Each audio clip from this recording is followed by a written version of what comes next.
Kondisi KPK sudah berubah. Saya bisa berkontribusi lebih mengenai hal ini jika berada di luar KPK. Kalimat itulah yang diucapkan dengan lantang oleh Febri Diansyah kepada rekan-rekan media saat mengumumkan pengunduran dirinya di depan gedung KPK. Sebenarnya apa yang berubah? Situasi politik hukum apa yang berbeda di KPK? Dan betulkah KPK saat ini sudah tak bergigi? Kami akan bahas mengenai hal ini bersama tentunya para narasumber yang sudah hadir bersama kita. Bang Saur Siagian, selamat malam Bang Saur, sehat? Selamat malam Mbak Putri, Alhamdulillah. Alhamdulillah, pegiat anti korupsi yang saya selalu ingin dengar bagaimana pendapatnya, termasuk untuk melihat dari sudut pandang Bang Saur bagaimana ini pengunduran diri dari Febri Diansyah. Nanti kita akan bahas, kita akan sapa dulu narasumber lainnya. Sudah bersama kita Ketua Dewan Pengawas KPK, Bapak Tumpak Hatorangan. Selamat malam Pak Tumpak. Selamat malam. Baik, sehat Mbak? Sehat. Ada Baik. Bang Saur di situ. Selamat malam Pak Tumpak.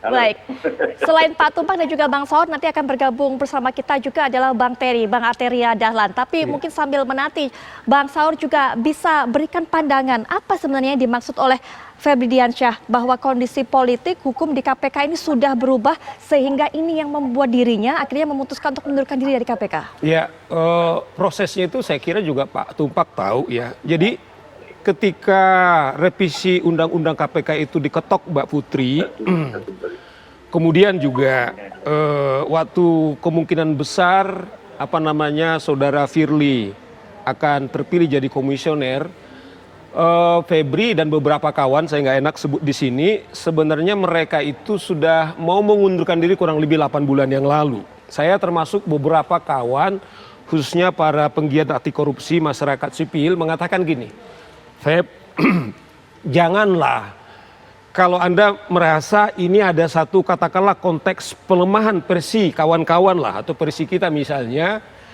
tentu kemudian kita keluar nggak fair juga kemudian meninggalkan begitu aja gitu ya. Akhirnya waktu itu juga novel juga sama, juga waktu itu ngomong juga dan kita sharing gitu ya.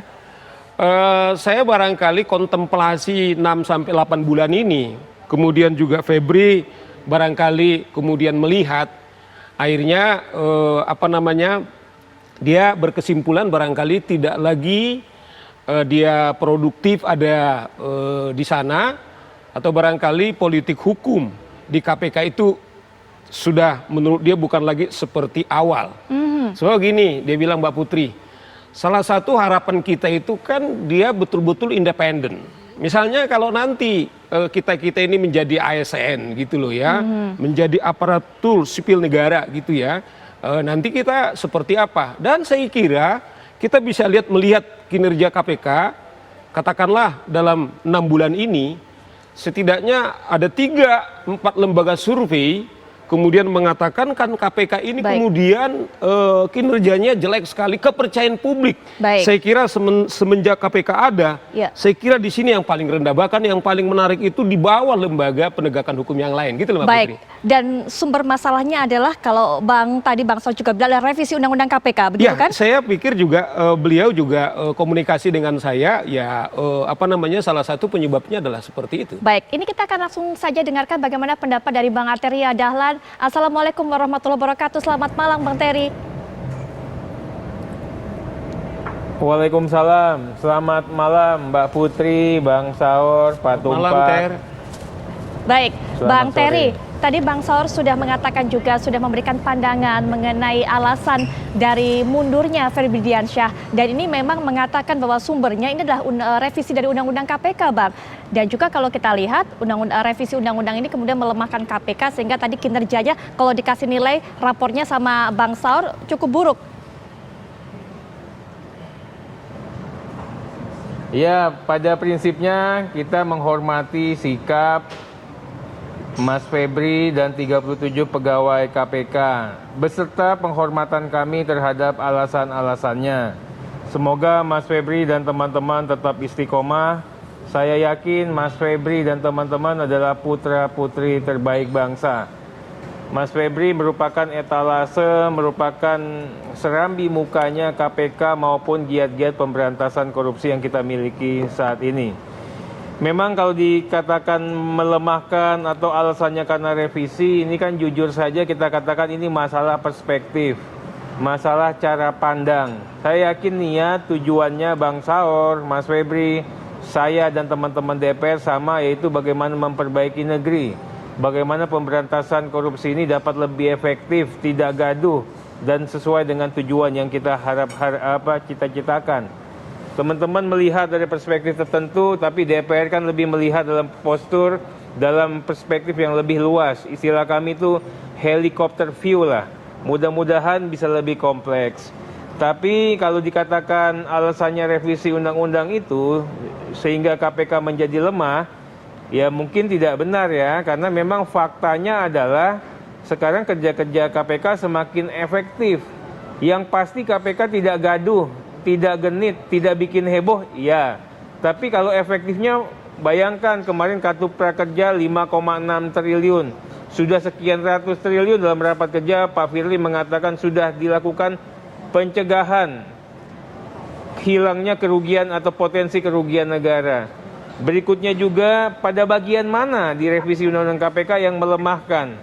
Saya katakan seluruhnya, khususnya bagi kerja-kerja KPK, khususnya kerja-kerja penyidik dan kerja-kerja pegawai, pastinya dijadikan atau diamankan oleh kami. Semua giat-giat penindakan, permohonan sadap, ini ada Pak Tumpak di sini. Semua permohonan sadap dikabulkan oleh Dewan Pengawas tanpa sedikit pun ini. Kerja-kerja pengawasan pun juga seperti itu. Jadi kalau dikatakan karena revisi, saya juga mengatakan agak sulit menerimanya. Tapi apapun itu, tentunya kami DPR RI juga bisa memahami suasana kebatinan teman-teman yang ada di dalam. Kalau memang KPK-nya tidak liar lagi, KPK-nya lebih terkonsolidasi untuk bekerja lebih transparan dan terukur, ya.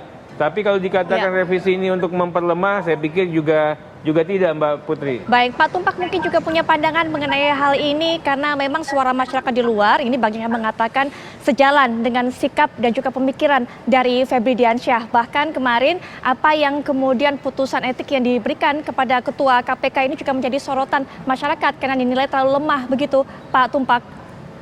Baik, jadi bicara mengenai Febri keluar dari KPK, sebelum dia mengumumkan itu, 2 hari sebelumnya, beliau juga sudah jumpa sama saya. Beliau sampaikan kepada saya, Opung, saya sudah membuat surat untuk mengundurkan diri. Loh, kenapa begitu? Saya juga kaget. Saya sampaikan, Firly, kalau kamu keluar ke PEP, KPK akan kehilangan sosok seperti kamu. Saya orang lama di KPK. Nah, seluruh juru bicara yang ada di KPK itu, kamu yang terbaik menurut saya. Kamu menguasai hukum. Kamu bisa bicara secara santun. Kamu cool. Diserang orang pun bagaimana kamu bisa menjawab secara baik. Berbeda dengan yang sebelumnya. Yang sebelumnya bagus juga, tapi kamu lebih bagus. Tapi tentunya saya tidak bisa menghalangi. Dia juga menyampaikan apa yang disampaikan beliau itu ada ketidaknyamanan lagi mengenai masalah hukum yang sekarang terjadi di penanganan perkara tindak pidana korupsi di KPK. Tapi tidak jelas dia mengatakan gara-gara ada revisi undang-undang. Tidak. Begitu saja. Dan saya pancing juga, Feb, kamu kan kenal saya. Opung ini ingin tahu, apakah kamu keluar ini gara-gara ada kaitannya dengan dibentuknya Dewas? Beliau mengatakan sama sekali tidak laku kalau soal Dewas. Jadi kemudian 2 hari berikutnya dia umumkan. Jadi kalau ditanya sama saya, dia tidak juga menyatakan gara-gara revisi undang-undang KPK. Baik, Pak Tumpak. Sekarang kalau ditanya sama saya, pendapat saya belum ini, apakah revisi KPK ini melemahkan? Saya juga termasuk dulu yang kurang sependapat juga nih dengan undang-undang KPK. Di DPR saya katakan gitu. Tapi saya tidak bilang melemahkan. Ada sisi-sisi yang bagus, Baik. Tetapi banyak juga pasal-pasalnya yang krusial. Nah, Pak Tumpak mungkin kita tahan dulu di situ. Kita tahan di situ, ada sisi yang bagus tapi juga ada pasal-pasal krusial dari revisi Undang-Undang KPK. Kita akan bahas nanti kelanjutannya. Nanti Bang Sauri juga komentari, karena kalau Bang Terry bilang katanya justru KPK yang sekarang lebih efektif. Nggak genit, nggak centil, dan nggak gaduh begitu kan. Nanti kita akan bahas saat lagi, kami segera kembali.